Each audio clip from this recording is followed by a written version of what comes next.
पतंजलि विज्ञापन केस में supreme court का निर्देश, रामदेव बालकृष्ण 1 हफ्ते में गलती सुधारें, ये सुप्रीम कोर्ट की ओर से कहा गया है। 23 अप्रैल को फिर होगी इस मामले की सुनवाई। तो भ्रामक विज्ञापन मामले में आज फिर कोर्ट के सामने पेश हुए थे स्वामी रामदेव और बालकृष्ण। इस दौरान आपको बता दें, सुप्रीम कोर्ट की ओर से साफ निर्देश देते हुए कहा गया है कि रामदेव और बालकृष्ण 1 हफ्ते में गलती सुधारे। इसी पर ज्यादा जानकारी के साथ हमारे संवाददाता पीयूष पांडे हमारे साथ जुड़ गए। पीयूष, क्या कुछ हुआ आज की सुनवाई में? आज खुद बेंच ने रामदेव से और बालकृष्ण से बातचीत की, उनसे पूछा कि आखिर आप ऐसा क्यों कर रहे हैं कि दूसरी पद्धतियां जो हैं उनके खिलाफ आपने प्रचार किया और उनको गलत बताया, उनको बदनाम किया। तब स्वामी रामदेव और आचार्य बालकृष्ण ने इस मामले में सीधे तौर पर बेंच से माफ़ी मांगी। जस्टिस हेमा कोहली ने कई सवाल किए बाबा रामदेव से और आचार्य बालकृष्ण से। इस दौरान बेंच ने यह भी हिंट कर दिया कि हम अभी आपको माफ़ नहीं कर रहे हैं, क्योंकि जो बाबा रामदेव की ओर से वकील पेश हुए थे मुकुल रोहतगी, उन्होंने सबसे पहले बेंच को ये ऑफर दिया कि हम इस पर सार्वजनिक माफ़ी मांगेंगे और सार्वजनिक माफ़ी के लिए ही मतलब कि वो सार्वजनिक माफ़ी के तौर पर किसी अखबार में या फिर किसी अन्य माध्यम से विज्ञापन देंगे और सुप्रीम कोर्ट से सार्वजनिक तौर पर माफ़ी मांगेंगे। इसके बाद इस मामले पर 23 अप्रैल को सुनवाई होगी। दरअसल ये ऑफर पहले भी दिया गया था, लेकिन पिछली बार सुप्रीम कोर्ट खासा नाराज़ था और सुप्रीम कोर्ट ने तब सुनवाई टाल दी थी। आज जब मुकुल रोहतगी की ओर से ये ऑफर दिया गया, तब अंत में सुप्रीम कोर्ट ने उन्हें 1 हफ्ते का वक्त देते हुए इसके लिए 23 अप्रैल को सुनवाई के लिए इसकी तिथि तय कर दी। अब देखना यह है कि स्वामी रामदेव और आचार्य बालकृष्ण की ओर से किस तरह से सुप्रीम कोर्ट से सार्वजनिक माफ़ी मांगी जाती है और इस मामले में जो पिछले साल नवंबर में उनसे खामियां हुई थी। आप अपनी बात पूरी कीजिएगा, लेकिन इस बीच तस्वीरें भी हम दिखा रहे हैं। स्वामी रामदेव कोर्ट से बाहर आते हुए तस्वीरों में नजर आ रहे हैं और उनसे बात करने की कोशिश हो रही है।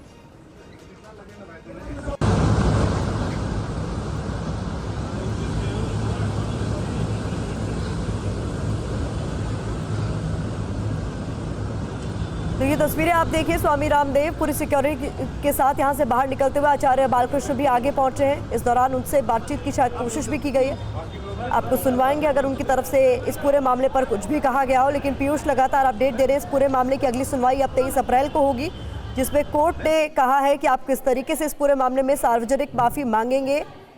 इसको लेकर हम भी डिटेल्स का इंतजार कर रहे हैं। फिलहाल पीयूष, बहुत शुक्रिया इस तमाम जानकारी के लिए और हमारे साथ जुड़ने के लिए।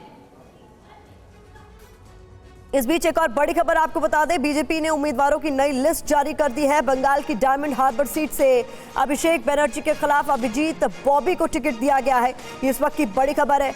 उधर फिरोजाबाद में अक्षय यादव के खिलाफ विश्वदीप सिंह को टिकट दिया गया है बीजेपी की ओर से। देवरिया से शशांक मणि त्रिपाठी को टिकट दिया गया है। तो बीजेपी एक और नई लिस्ट उनकी तरफ से जारी की गई है, जिसमें कई अहम सीटों पर उम्मीदवारों के नाम का ऐलान अब बीजेपी की ओर से किया गया है। हम आपको बता दें कि बंगाल की डायमंड हार्बर सीट से अभिषेक बनर्जी के खिलाफ अभिजीत बॉबी अब मैदान में होंगे। आइए आमोद राय हमारे साथ जुड़ गए ज्यादा जानकारी के साथ। आमोद जी, इसको लेकर और क्या कुछ डिटेल्स आप सामने रख सकते हैं?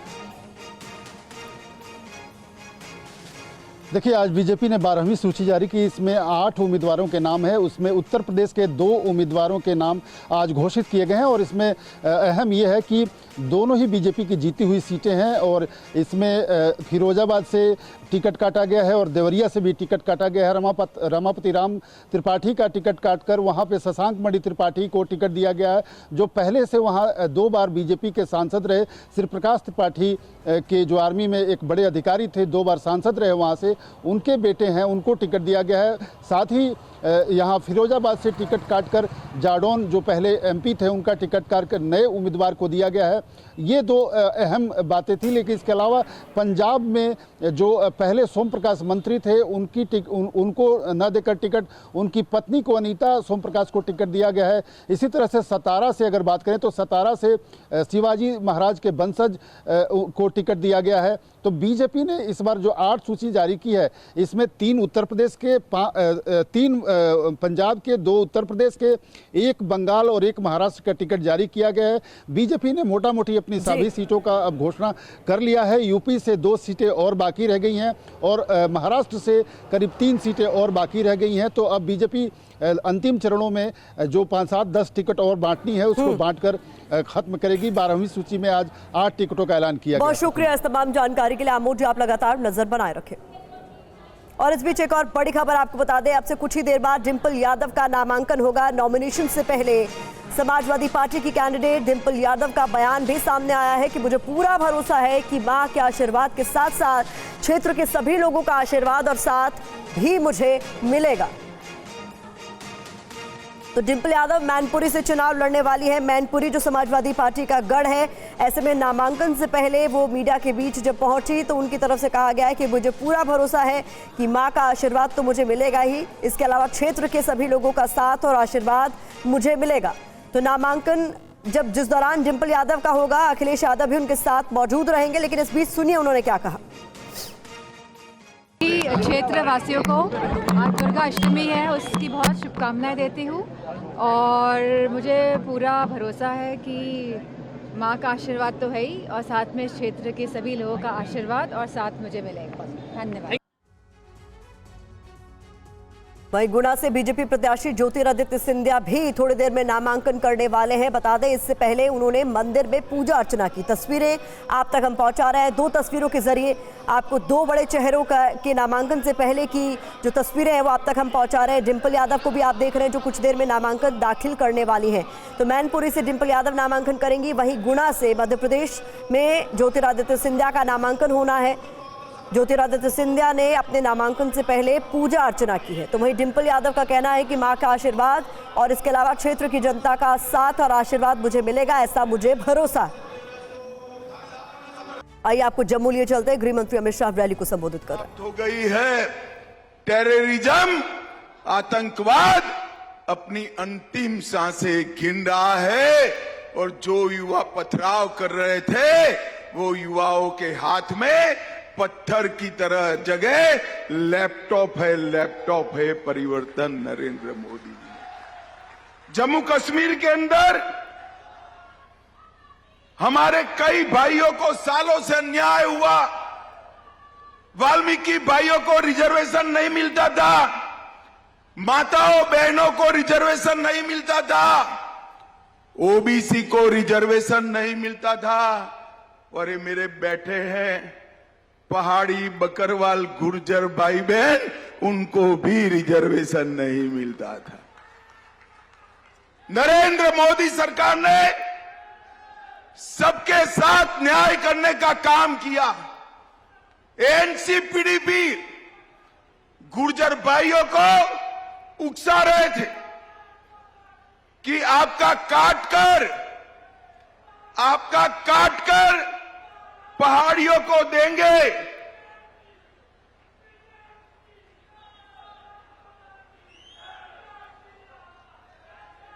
बैठ जाओ भाई, अब बैठ जाओ।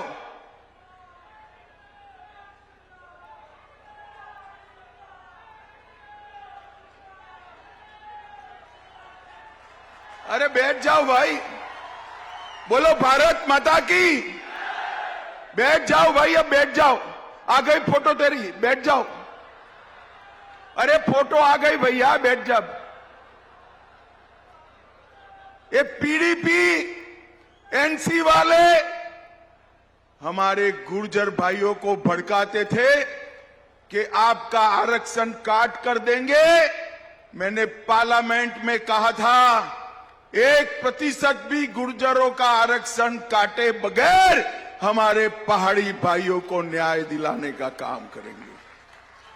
और आज मुझे आनंद है मोदी जी की कृपा से गुर्जर, पहाड़ी, बकरवाल, ओबीसी, दलित और महिला सबको आरक्षण देने का काम ये भारतीय जनता पार्टी ने किया है।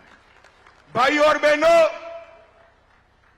डोगराओं का एरिया है, मुझे डोगरा पगड़ी पहनाई है।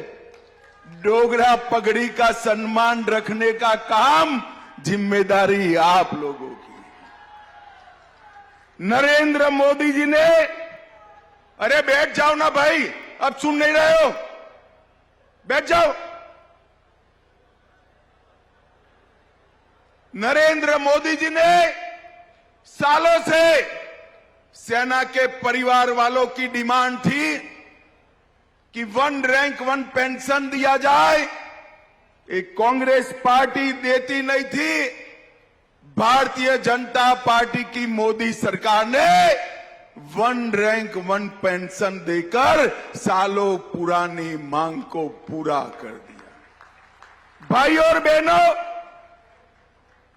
जम्मू में 4 नए मेडिकल कॉलेज खुले, 14 nursing college, 7 BSc para medical college, IIT Jammu में आया, आईआईएम आया, विजयपुर में एम्स बन रहा है, बक्सी नगर में कैंसर अस्पताल बन रहा है, 25 नए डिग्री कॉलेज खुले, 2 इंजीनियरिंग कॉलेज खुले।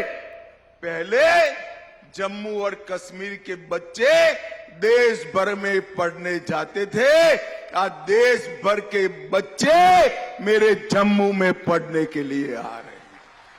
ये बड़ा परिवर्तन नरेंद्र मोदी जी ने किया।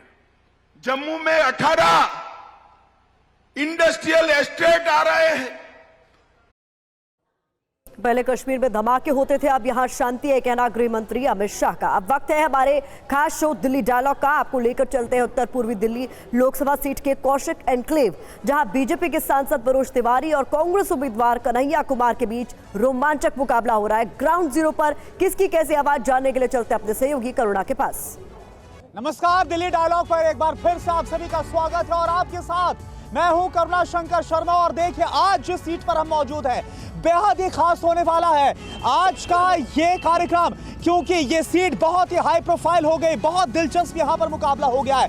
2 बिहारी बाबू एक दूसरे को टक्कर देते हुए नजर आ रहे हैं। एक तरफ है मौजूदा सांसद मनोज तिवारी और उनका मुकाबला हो रहा है कांग्रेस के उम्मीदवार कन्हैया कुमार से। कन्हैया कुमार के बारे में आप जानते हो, कई विवाद, कई जो किस्से हैं वो उनके साथ जुड़े। खैर, यहां पर टक्कर कैसी है, लोग क्या सोच रहे हैं दोनों को लेकर, सीधा उनका रुख करते हैं। आप बताइए, 2 तरफ, अगर एक तरफ बात करें कन्हैया कुमार, एक तरफ मनोज तिवारी, दोनों बिहारी बाबू, कौन किस पर भारी पड़ेगा? कोई भारी नहीं है, एक तरफा है। मनोज तिवारी जी एक तरफा जीत रहे हैं। यहाँ से कम 6-7 लाख वोटों से मनोज तिवारी जी जीत रहे हैं। कन्हैया कुमार जो देशद्रोही है, कहता है इंशाल्लाह तेरे टुकड़े होंगे, क्या यार देश के नारे लगाता है, इतनी बकवास करता है जो देश के बारे में, जो जनता के बारे में नहीं सोचते। और एक आम आदमी जो गठबंधन किया है, बेटे की कसम खाता था बच्चों की, ना समर्थन लूंगा ना समर्थन दूंगा।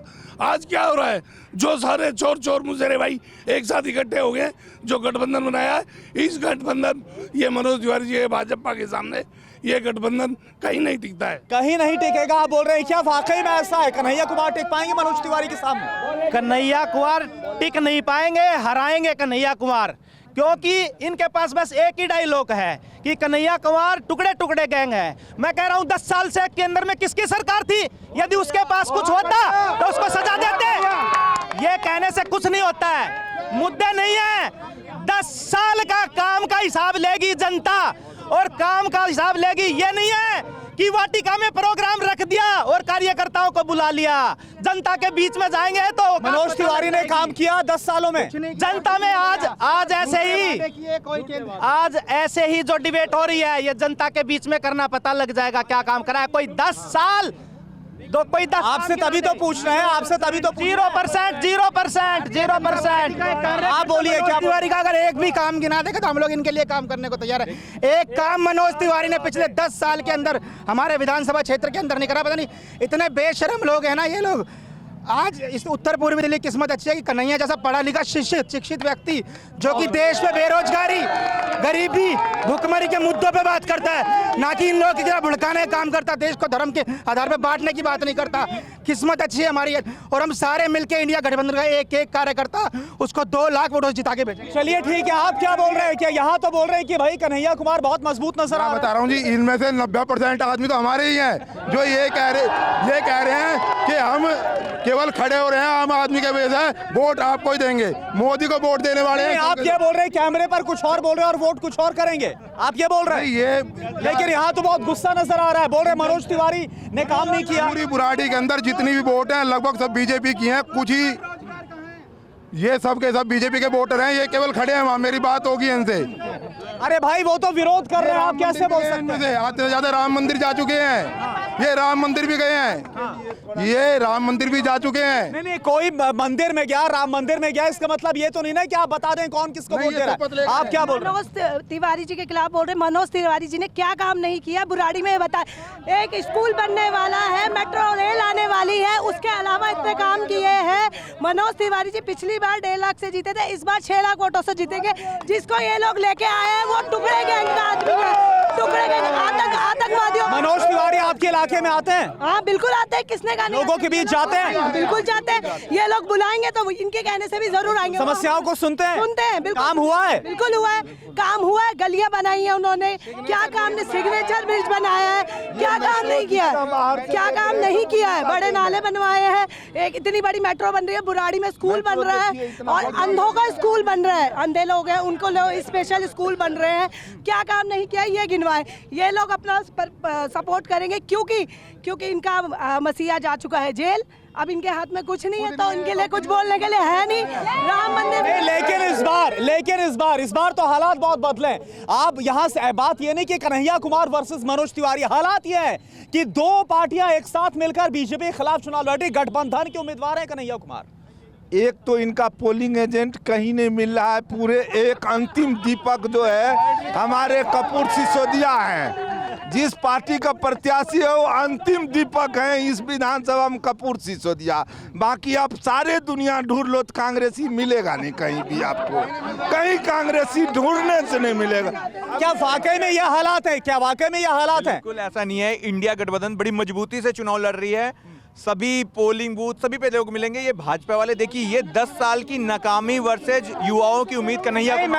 मैंने देखा मनोज तिवारी का एक बयान, उन्होंने बोला कि भाई जो नॉर्थ ईस्ट उनकी लोकसभा सीट है 14,600 करोड़ का मैंने काम करवाया है, वो ये दावा कर रहा है। झूठ का पुलिंदा, बिल्कुल झूठ की बातें कर रहे हैं। देखिए इन्हीं में से एक सीनियर जो बीजेपी का नेता है वो ये कह रहा था भाई पता नहीं क्यों बीजेपी ने इसको टिकट दे दिया, 6 को टिकट काट दी थी, इसका भी काट देना चाहिए था, पता नहीं हमारे ऊपर डाल दिया, कैसे जीतेगा। ये इनके लोग नहीं तो कुछ सोच समझ बता दूं तो यहाँ से कुछ सोच समझ कर दिया होगा ना मनोज तिवारी को टिकट। 6 को रिप्लेस किया, मनोज तिवारी वही बरकरार रहे। जी केवल मोदी से दलाली और मक्कारी के नाम से टिकट दिया। आप संयमित होकर अपनी बात रखिए। नहीं सर, मनोज तिवारी मक्कारी के सिवा और कोई 14 करोड़ क्या 14 रुपए का काम कराया हो बताएं मेरे को। मैं खुद RWA कहाँ लोग बोल रहे हैं मनोज तिवारी इलाके में आते हैं, लोगों से मिलते हैं, समस्या शकल नहीं दिखते सर, नहीं शकल नहीं दिखाती। मैं खुद RWA प्रधान हूँ, मैं RWA प्रधान हूँ, कसम से कहा कह रहे हैं, कभी नहीं। गाना सुनाने क्या बोल रहे हैं? आते हैं गाना सुनाते हैं। कौन सुनाता है गाना? मनोज तिवारी हमारे जो MP है वो गाना अच्छा सुनाते हैं। नहीं काम कैसा करते हैं? काम ऐसा है जो पूरे बुराड़ी को NDPL को उन्होंने कह दिया DDA का नोटिस चाहिए, जो 2019 में केंद्र सरकार ने एक नारा दिया जो अनथराइज कॉलोनी को। लेकिन लोग बोल रहे हैं ठीक है काम करना है, लेकिन गाना सुनाना कौन सी गलत बात है ये बोल रहे हैं। गाना सुनाना अगर अपराध है तो कर्पूरी ठाकुर जी लोकगीत गायक थे और वो बिहार के मुख्यमंत्री हुए। वो बोल रहे हैं ठीक है अच्छी बात है, वो मशहूर गायक भी है। देखिए वो बोल रहे हैं, सुनिए मैं बता रहा हूं, वो बोल रहे हैं कि ठीक है वो मशहूर गायक है, मशहूर एक्टर है, लेकिन वो सवाल उठा रहे बतौर सांसद, उन्होंने काम किया उस पर सवाल उठा। बता रहा हूँ, रुक जाओ। और मैं बताता हूँ, ये कह रहे हैं कि कन्हैया कुमार के खिलाफ एक्शन क्यों नहीं हुआ, जब अगर किसी के खिलाफ एक्शन होता है। अरे रुक जाओ एक सेकेंड, नारेबाजी नहीं, सबकी एक एक करके बात यहाँ पर सबसे बात होगी, एक एक करके बात अपनी रखिएगा जब माइक आपके सामने होगा। नारेबाजी नहीं, बताइए। एक चीज बताओ, मैं आऊंगा, अभी आऊंगा आपके पास। मैं बता रहा हूँ, सुनो मैं बता रहा हूँ, ये कह रहे थे ना कन्हैया कुमार के खिलाफ एक्शन क्यों नहीं हुआ, जब इनके नेताओं के खिलाफ एक्शन होता है तो ये छाती पीटते हैं। केजरीवाल के खिलाफ एक्शन हुआ ना, चोरी करी तो जेल में, कन्हैया कुमार भी बेल पे है, हैं वो देशद्रोही है, वो चोर हैं, वो टुकड़े टुकड़े गैंग के सदस्य हैं। और आम आदमी पार्टी सुनिए कन्हैया कुमार को जब उम्मीदवार बनाया गया और जिस तरह से टुकड़े टुकड़े गैंग का नेतृत्व करने के बाद देशद्रोही तमाम आरोप लगाए गए, इस पर कांग्रेस आम आदमी पार्टी ने यह बोला है कि कुछ भी प्रूव नहीं हुआ इसलिए वो जेल से बाहर आए। आम आदमी पार्टी, सुनो, आम आदमी पार्टी को, आप ही के पास बोलिए, बात पूरी रखिए। आम आदमी पार्टी को माफी मांगनी चाहिए, आम आदमी पार्टी को माफी मांगनी चाहिए। आम आदमी पार्टी ने भगत सिंह का और सुनो, एक करके अरे कैमरे के सामने ये बात कर रहे हैं महिलाओं के, नहीं ये बात कर रहे हैं महिलाओं के, एक संयमित होकर एक करके आप शोर नहीं, सुनिए, महिलाओं के सम्मान की बात बता रहा हूं। आप खड़े रहिए। अरे मैं महिलाओं के शोर नहीं, मैं इस तरफ आता हूँ, इस तरह से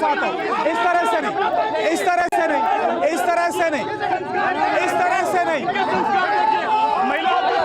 मैं महिलाओं के पास जाता हूँ, महिलाओं के आप क्या बोल रही है? पहले जवाब, चलिए आप जवाब। देखिए, ये कर्पूरी ठाकुर से अपना कंपैरिजन कर रहे हैं। वो मनोज तिवारी गाना गाता है, बेबी बियर पी के नाचे छम्मा छम्मा छम्मा।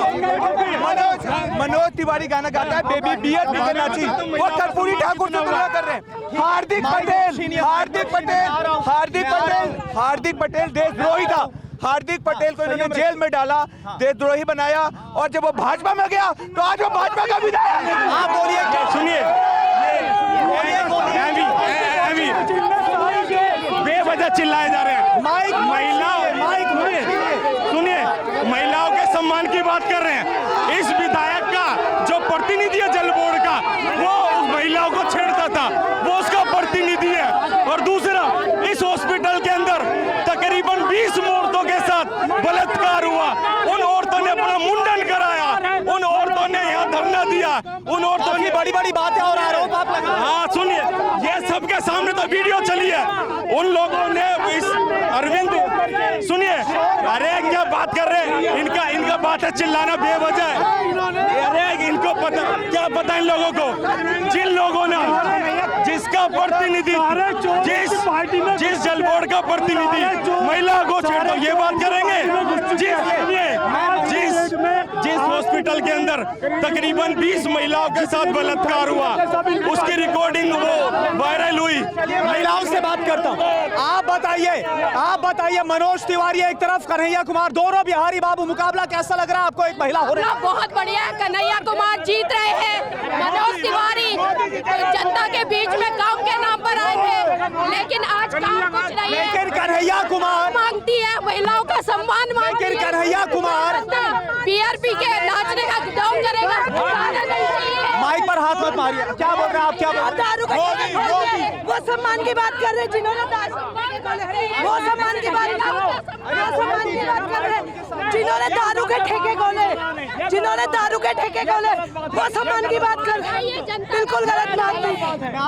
ये लोग बोल रहे हैं सम्मान की बात, दारू के ठेके खोले, दारू के केस में अंदर, ये लोग बोलेंगे, ये लोग सम्मान की बात। मुद्दा बन रहा है अरविंद केजरीवाल आबकारी नीति जो घोटाले की बात कर रहे हैं। क्या बोल रहे हैं सर? ये मुद्दा है ये मनोज तिवारी ने कोई काम नहीं किया। मैं दावे से कहता हूँ, वो पार्टियों में बीआरपी मक्कारी के सिवा कुछ नहीं किया। आप क्या बोल रहे हैं? शोर मत मचाइए, शोर मत मचाइए। एक सेकेंड, मैं इस तरफ आता हूँ। आप बताइए, यहाँ पर बताइए, लोग बोल रहे हैं कि भाई मनोज तिवारी ने काम नहीं किया, आप बोल रहे हैं भाई 10 साल से सांसद है, फिर से टिकट रिपीट हुआ है। अरे लोग शोर मचा रहे, मैं तो आप लोगों से सवाल कर रहा हूं। देखिए, कहीं कोई टक्कर नहीं है। मनोज तिवारी जी प्रचंड बहुमत से दिल्ली में चुनाव जीत रहे हैं। ये जो हल्ला गुल्ला इसमें कोई तर्क नहीं है। मनोज तिवारी ने इस क्षेत्र में बहुत कार्य किया है। उन्होंने अभी कम्युनिटी सेंटर भी खोला है, स्कूल भी खोल, बुराड़ी में भी निर्माणाधीन है, मेट्रो भी है, एलिवेटेड रोड भी है। मनोज तिवारी जी ने क्षेत्र के अंदर इतना कार्य किया है, इसकी कोई कल्पना नहीं की जा सकती। और आगे का भी उनका विचार है, आगे का प्लेटफॉर्म तैयार है। और उत्तर पूर्वी लोकसभा को आप क्या बोल रहे हैं? देखिए, इसको डिबेट को आप अपनी बात रखिए, शोर तो हो रहा है। मनोज तिवारी जी यहाँ से भारी बहुमत से जीतेंगे। ये लोग राष्ट्रवाद से समझौता नहीं करेंगे। तीसरी बार फिर से मनोज तिवारी जीते, सबसे ज्यादा वोटों से जीतेंगे और राष्ट्रवाद से कोई समझौता नहीं करेगा। अंत में राष्ट्रवाद ही है, राष्ट्रवाद से कोई समझौता नहीं। ये अब देख मोदी, इसलिए तिवारी जी सबसे ज्यादा तो 2 बार जीते हैं, उससे ज्यादा मतों से। लेकिन ये कहा जा रहा है, मेरा सवाल आप सुनिए, ये कहा जा रहा है कन्हैया कुमार को जो उतारा गया, उनका युवाओं के साथ बहुत कनेक्ट है। वो जेएनयू छात्र संघ में अध्यक्ष भी रह चुके हैं। उनकी जो भाषण है, उनकी जो स्पीच है, युवा उससे बहुत प्रभावित होता है। क्या बोलेंगे? इसलिए इसके बाद कांग्रेस ने टिकट। अब आप जो जेएनयू में देख रहे हैं, जेएनयू में भी एबीवीपी आ चुकी है, जो चुनाव जीती है। जो युवा है, ये जो युवा लाए हैं ना, आपने देखा होगा इस गठबंधन को, जो कैंडिडेट है यहाँ से पहले सांसद रहे हैं, दो सांसद रहे हैं, दो सांसद रहे हैं ऐसे, शीला दीक्षित का बेटा संदीप दीक्षित और अग्रवाल जी, दोनों ने यहाँ से चुनाव लड़ने के लिए मना कर दिया। दोनों ने चुनाव लड़ने के लिए यहाँ से मना कर दिया, पूर्व सांसदों ने। तो ये जब मजबूरी में कन्हैया कुमार को लाके यहाँ टिकाया, जो यहाँ पर कहीं भी टिकते नहीं है। क्या आप क्या बोल रहे हैं? सर मैं ये कह रहा हूँ, सर देखिए बोलने दे रही है, ये बोलने देते हैं क्या? अरे इसके बाद मैं आपके पास सबके पास जा रहा हूँ, लोगों को भी बोलने दीजिए। सर मैं ये कह रहा हूँ, एक मैं बोल एक एक करके सर ये कह रहे हैं कन्हैया कुमार ने देशद्रोही। अरे जब तक देशद्रोही कोर्ट नहीं साबित कर देगा, वो कैसे हो जाएगा? मनोज तिवारी देखो, मनोज तिवारी, एक सेकेंड, अरे बात सुन लेते सर, मनोज तिवारी मक्कारी और कोई काम नहीं किया। एक करके मक्कारी के सिवा सर, मनोज तिवारी ने कोई काम नहीं किया। पुरानी टुकड़े 1 रुपए का काम। कन्हैया कुमार पर आपको विश्वास है? बिल्कुल 100% विश्वास है। क्या बोल रहे हैं? ये बोल बांट रहे थे, एक है साथ एक फ्री, गरीब के भला करने के लिए। एक दूध की थैली के साथ में हमने, एक दूध के थैली के साथ में एक केजरीवाल जी एक दारू के साथ एक फ्री बांटते थे। केजरीवाल जी एक दारू के साथ में एक फ्री बांटते थे, उसके जगह पे एक दूध के जगह पे एक थैली फ्री नहीं कर सकते। एक दूध के जगह पे एक दूध फ्री कर देते तो गरीब को भला होता, लेकिन एक दारू के जगह पे एक दारू फ्री कर रहा है। आपको लगता है ये जाएगा आम आदमी पार्टी के खिलाफ? कर देगा, ये मुद्दा जाएगा आम आदमी पार्टी के खिलाफ पूरा तरह से जाएगा। आप क्या बोल रहे हैं? आप क्या बोल रहे हैं? आप मजदूरी करते हैं, आप बोल रहे हैं आप मजदूरी करते हैं। आप बताइए, एक सेकंड सुन ले, एक मिनट मैं बता और क्या मुकाबला है कन्हैया कुमार और अरविंद केजरीवाल का? इतनी टक्कर है, बताइए क्या सब मुकाबला है? देखो पहले भाई दीजिए सबको सुनने को। देखो मेरी बात सुनो, केजरीवाल है, उसने बेशक लोगों के लिए अच्छा करा। माइक मत मैं आऊंगा आपके पास। जो फ्री सुविधा दिया, मगर फ्री से कोई काम नहीं चलने का, इससे लोगों को आदत पड़ रही है। जो गरीब, जो फ्री किराया करा के रिक्शे वाले बेचारे परेशान है, उनको काम नहीं चल रहा है। जब 2.5 किलो कौन खा रहा है? ठीक है, आप क्या बोल रही हैं? आप क्या बोल रही हैं? हमें दारू बात चाहिए, हमें स्कूल खोलने वाले, एक एक करके सबकी बात एक साथ ही। आप बीजेपी एमपी की खुद की हमें स्कूल खोलने वाला चाहिए, हमें कॉलेज बनाने वाला चाहिए, हॉस्पिटल बनाने वाला चाहिए। दारूबाज हमें चाहिए ही नहीं। देश का नेतृत्व कोई अच्छा इंसान करेगा तो देश भाग दो। ये लोग, एक बुजुर्ग भी है, मैं इनके पास आऊंगा। आप कैमरे के सामने आप बताइए, आपने कई चुनाव देखे। एक सेकेंड इससे बात होने दीजिए। आपने कई चुनाव देखे, इस बार की टक्कर कैसे लग रही है आपको? मैं ये कह रहा हूँ 70 आदमी है हमारे देश के आजाद, और 30% आदमी 70% को तकलीफ दे रही है, नहीं खड़े दे रहे वो लोग जो अपने आप को कह रहे कि नहीं इस देश का खा के किसी की बुराई करना। ये बताइए, मनोज तिवारी को टक्कर दे पाएंगे कन्हैया कुमार? मनोज तिवारी, अब आप बोलिए, क्या बोल रहे हैं? ये कौन है? इनके लिए एक कहावत है जो कुमार विश्वास ने गाई है, थूका चाटा चाटा थूका गधा बनाया बाप, थूका चाटा चाटा थूका गधा बनाया बाप। नाम तो हमने लिया नहीं, फिर कैसे समझे आप? जो गिरा सारा। आप क्या बोल रहे हैं? कैमरे की तरफ सुनिए। अरे धक्का मत दीजिए, आप धक्का मत दीजिए।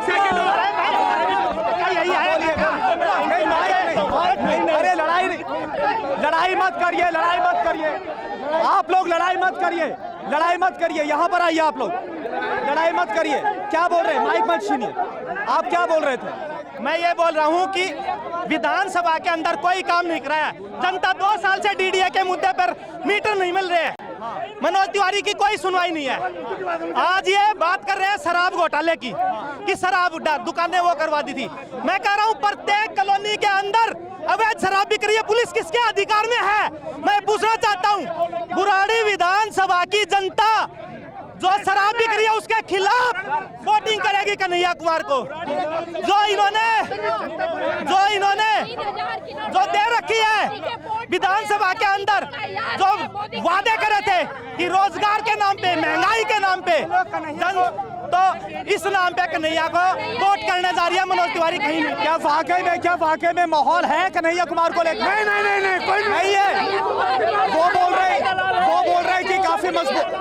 एक करके धक्का मत दीजिए, अरे आप लोग धक्का मत दीजिए भाई, धक्का मत दीजिए, सुन लेते। महिलाएं भी खड़ी है यहाँ, महिलाएं भी खड़ी है, धक्का मत दीजिए। चंदा दो, आप बोलिए, कैमरे की तरफ देखिए। क्या बोल पिछले 3 साल से यहाँ नारा बन रहा है। अरे उनकी बात हो रही थी, आप बीच में क्यों आ रहे हैं? मैं आपके पास आऊंगा, मैं आऊंगा। 3 साल से खुदाई चल रही है, कोई काम नहीं हो रहा। मेरा 150 रुपये का पेट्रोल डेली लगता है, 150 रुपये का पेट्रोल रुकता है। एक सेकेंड, मैं इस तरफ आऊंगा, मैं इस तरफ आऊंगा। एक सेकेंड, प्लीज। मैं सबके पास आऊंगा। पहली बात, कोई धक्का मुक्की ना करे, अपनी बात संयमित होकर आराम से रखे। आप बोलिए, इधर कैमरे की तरफ देखिए, कैमरा पीछे, आप बोलिए। इस बार मुकाबला कैसा है? महिलाओं के अपमान में ये बात कर रहे हैं। महिलाओं को पूरा सम्मान है, 33% आरक्षण मोदी सरकार के उसमें मिला है। और इनके जो विधायक हो या कोई भी है, वो सब लोग रेपिस्ट भी है, जिन्होंने छोटी लड़कियों तक को नहीं छोड़ा, और कैसी को क्या छोड़ेंगे महिलाओं को? आप क्या बोल रहे हैं? मैं बताता हूँ, बोलिए। देखिए, भारतीय जनता पार्टी ने ये कह रहे हैं ना, चंदा 6000 करोड़ का लिया है। 330 है भारतीय जनता पार्टी की लोकसभा में, और इस इंडी गठबंधन की 284 सीटें। अब आप बताइए, 281 सीटें हैं, इनको 14,000 करोड़ का चंदा आया है। ये इनके बाप का था, जो वो चंदा था। और सुनो, ये कह रहे काम की क्या काम नहीं हुआ है, ये कह रहे रोजगार नहीं दिया है। ये जो मेट्रो बन रही है, ये कोई अलादीन का चिराग बना रहा है। ये जो मैं बताता हूँ, इनके संस्कार ही अच्छे नहीं है, बोलने देंगे नहीं, इनके संस्कार अच्छे नहीं है, अपने संस्कारों का परिचय दे रहे हैं, इनके संस्कारों का कितने अच्छे संस्कार है। सुनिए, ये वही कन्हैया कुमार है जो क्या कहता था, भारत तेरे टुकड़े होंगे इंशाअल्लाह। क्या कहता था? यानी ये मुद्दा बन रहा है। बस एक काम, मनोज तिवारी का एक काम पूछिए। मनोज तिवारी 10 साल में कौन सा काम किया है? अगर वो तो मैं राजनीति छोड़ उसका सुप्रीम। चलिए, ठीक है। चुनावी गर्मी कितनी ज्यादा है यहाँ पर, चुनावी गर्मी कितनी ज्यादा है वो आपने यहाँ पर देखी है। और इस वक्त की बड़ी खबर आपको बता दें, नामांकन दाखिल करने पहुंची हैं डिंपल यादव। मैनपुरी सीट से समाजवादी पार्टी की कैंडिडेट हैं डिंपल यादव। इससे पहले समाधि स्थल पर पहुंची डिंपल यादव और मुलायम सिंह यादव को उन्होंने नमन किया, उनका आशीर्वाद लिया। तस्वीरें आप तक हम पहुंचा रहे हैं। नामांकन दाखिल करने के लिए डिंपल यादव पहुंच रहे। हमारे रोविंग एडिटर पंकज झा ज्यादा जानकारी के साथ जुड़ गए हैं। पंकज, बताइए इस वक्त क्या चल रहा है? देखिए, अभी नामांकन किया है उन्होंने, डिंपल यादव ने। आपको बताऊं कि मुलायम सिंह यादव के निधन के बाद वो वहां से उपचुनाव में सांसद बनी थी और शक्ति प्रदर्शन के तौर पर देखा जा रहा है इसको। आज जिस तरीके से नामांकन किया, आपको वीडियो में दिखेंगे कि नामांकन करते वक्त उनके साथ उनके पति और समाजवादी पार्टी के अध्यक्ष अखिलेश यादव भी साथ में नजर आए। उनके चाचा और राज्यसभा के सांसद हैं राम गोपाल यादव, उनके दूसरे चाचा शिवपाल यादव, सभी पूरा परिवार जो अखिलेश यादव का परिवार है वो इस मौके पर मौजूद है। आज ही वहां से बीएसपी ने अपने उम्मीदवार का ऐलान किया, वो भी शिव प्रताप यादव है। बीजेपी की तरफ से यूपी सरकार के पर्यटन मंत्री जो हैं जयवीर सिंह, उनको उतारा गया एक मजबूत उम्मीदवार के तौर पर। एक डिफिकल्ट सीट माना जा रहा है। पिछली बार सहानुभूति वोट मिल गया था, लेकिन इस बार आम चुनाव है और इसीलिए अखिलेश यादव का परिवार और समाजवादी पार्टी और डिम्पल यादव कोई कोई कसर नहीं रखना चाहते। पिछले 1 महीने से डिम्पल मैनपुरी में लगातार चुनाव प्रचार पर वहां पर हैं और आज जैसा आपने कहा भी कि सबसे पहले वो मुलायम सिंह यादव की समाधि पर गई, वहां उनसे आशीर्वाद लिया और फिर मैनपुरी कलेक्ट्रेट में जाकर नामांकन का पर्चा भरा डिम्पल यादव ने। बहुत शुक्रिया इस तमाम जानकारी के लिए। आप लगातार नजर बनाए रखें।